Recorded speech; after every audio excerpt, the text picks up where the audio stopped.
Man varbūt tev jautājums. Iedomājies tagad, mums vajadzētu uztaisīt kosmētikas brendu. Pieņemsim, mēs ņemsim tavu to self-made. Self-name, jā. Mēs uztaisīsim tur nosaukumu Niks Jansons kosmētikas, piemēram. Ja? Tad mēs uztaisam mājaslapu, man viss ir, es saintegrēju tevi, man ķipa ir. Man tagad ir vajadzīgs tikt no 0 eiro līdz 1 miljonam gadā. Un es parasti klientiem stāstu un rādu, kad ir ķipa 4 galvenie veidi, kā dabūt klientus. Maksas reklāmas, saturs, organiskais saturs, tur TikToki, Instagrams, UTT, augstā saziņa, rakstīt cold messages, tur DM-os visiem rakstīt vai vienalga. Un 4. ir izmantot citu cilvēku autoriju. Piemēram, atnāk uz podcastu, tu tā kā šeit stāstīt par sevi un tu dabūt klientus. Ja šīs ir 4 veidi, kā tu viņus ierankotu, kur tu liktu, Niku, es darītu to, lai ātrāk tik līdz miljonam, 2. vietā es liktu to, 3. vietā to, kā darīt? Es domāju, ja mēs skatītos, ja mēs tieši runātu par Niku, tā kā es tev redzu. Nika kosmētika, zikā. Tad es domāju, ka tu varētu diezgan daudz ar saturu izdarīt. Okay. Tev noteikti, es domāju, tev noteikti ir arī jau kaut kādi tavi komunikācijas kanāli, kaut kādi, kas tev cilvēki, tev noteikti kaut kādi, ir kaut kādi cilvēki, kas tev seko. Tā kā es domāju, tas būtu tavā gadījumā, es tā pieņemu. Tavā gadījumā, ka tu varētu viens ar šo te jau esošo atpazīstamību pateikt tiem saviem sekotājiem un draugiem par to, ka rekur tu esi sācis šo te Nika kosmētika. Nika kosmētika pats apsies, cik labi izskaties, ja? Un, Šitās likās, ka es esmu izmetās, tas reāli pat sūdi. Lūk, es domāju, tā varētu sākt, jo tas tev arī būs vislētākais. Un es domāju, tas jau tev iedod kaut kādu sajūtu par to, ko cilvēki saka, kāda viņiem, kā viņiem ir respons. Labi.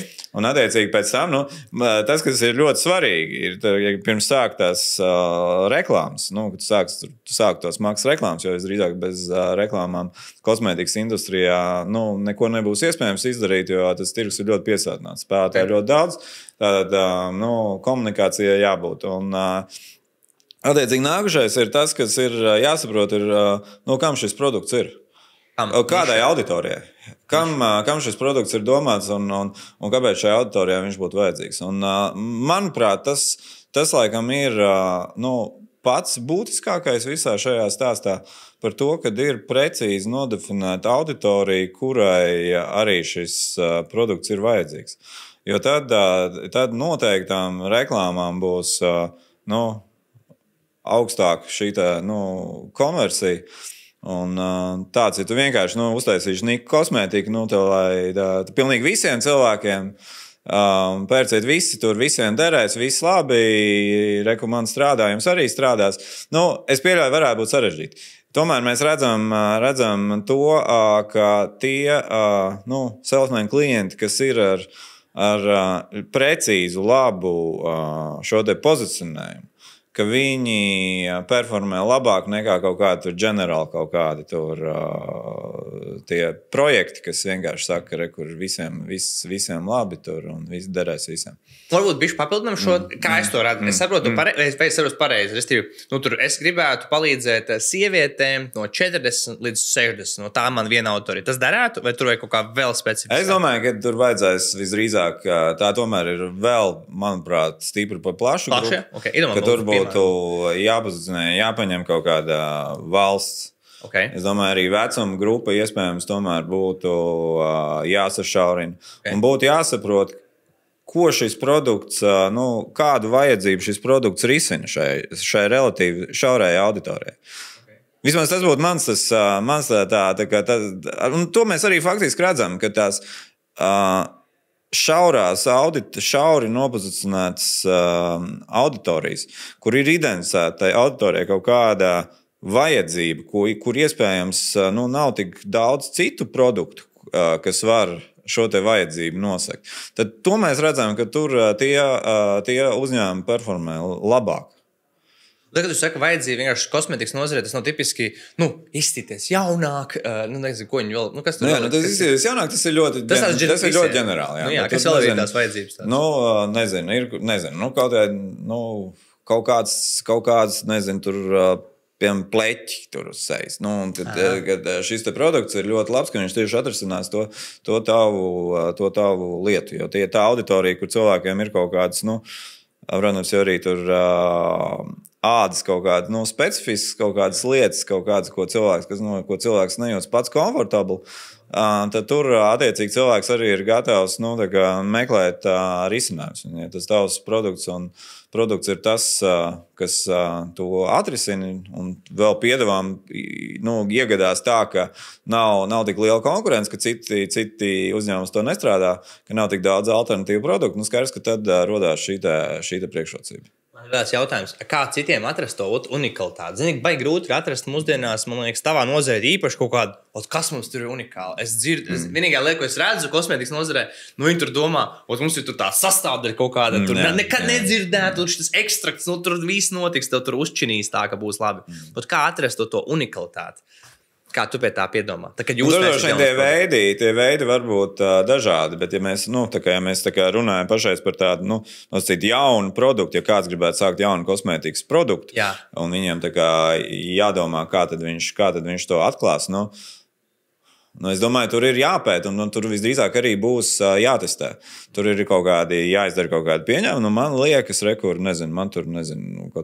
tur māma vai tur radiniece, viņai tāda lieta, viņi tur nevar atrast produktu, man ir risinājums pamēģinām tur notestēt. Varbūt, ka vēl ir tādi cilvēki, kuriem šitā lieta interesē, paņemam, uztaisam kaut kādu eksperimentu, uzliekam kaut kādu mārketinga budžetu, mēģinām uzrunāt tieši to ļoti, ļoti šāru auditoriju, pastamies, ko viņa teiks, kāda būs reakcija. Ja tas nestrādā, tad mums ir jātestē tālāk. Es vispār esmu par to, tā ir vispār, mana tāds princips, ka mēs nevaram sēžot pie galda, izdomāt to, kas strādās. Kad mēs te tagad sazīmēsim, viss te skaisti tur koncepts, ka mums liekas šitā te, un tad mēs ieguldīsim tik, un tad mums pirmajā gadā atnāks tik, un trešajā gadā jau būs šī tik, un tad viss būs skaisti. Tas nav iespējams. Mums ir jāiet ar nelieliem soļiem un nelieliem eksperimentiem, skatoties, kā tas tirgus reaģē. Un caur tām nelieliem soļiem visdrīzāk, izdarot šos te eksperimentus, mēs beigās nonāksim tomēr kaut kur citur, nekā mēs sākumā domājām. Un tā ir arī mana pieredze, ka ļoti bieži kaut ko darot, tu beigās nonāc pie kaut kā, kas ir foršs un izdodas, bet tas ir pilnīgi kaut kas cits, nekā tu vispār to domāji, ka tu to ceļu uzsāk. Tādā ziņā, šeit pie galda sēžot, mēs visdrīzāk to neizdomāsim, ka mums ir jābūt kaut kādiem, pieņēmumiem, kur iespējams, kaut kādi trendi, ko tur saka, un tad mums ir jāizdara pašiem reāli, faktiski eksperimenti, pa nelielām naudiņām, lai mēs gūtu kaut kādu apliecinājumu, ka tur kaut kas ir, ka tas strādā. Un ja mēs, protams, gūstam tādu apliecinājumu, ka tur kaut kas notiek, tad mēs sākam to izstrādāt. Ja tā zelta dzīsli ir uzķerti, tad viņi ir jāsāk tur nopietnāk darboties. Es teikšu kopsavilkumu. Ja kāds gribētu kosmētikas zīmolu attīstīt, tad Uldis saka, taisam saturu, taisam maksas reklāmas, esam nišoti šaurai auditorijai ar konkrētāku problēmu un paskatāmies, ko citi dara, lai mums ir kaut kādā veidā kaut kāda priekšrocība pret citiem, atrodam unikālu odziņu un tad daram. Tad eksperimentējam, laižam kaut ko, reklamējam, šito testējam, daram, nevis sēžam datoros un filozofējam, bet vienkārši mēģinam redzēt kaut ko.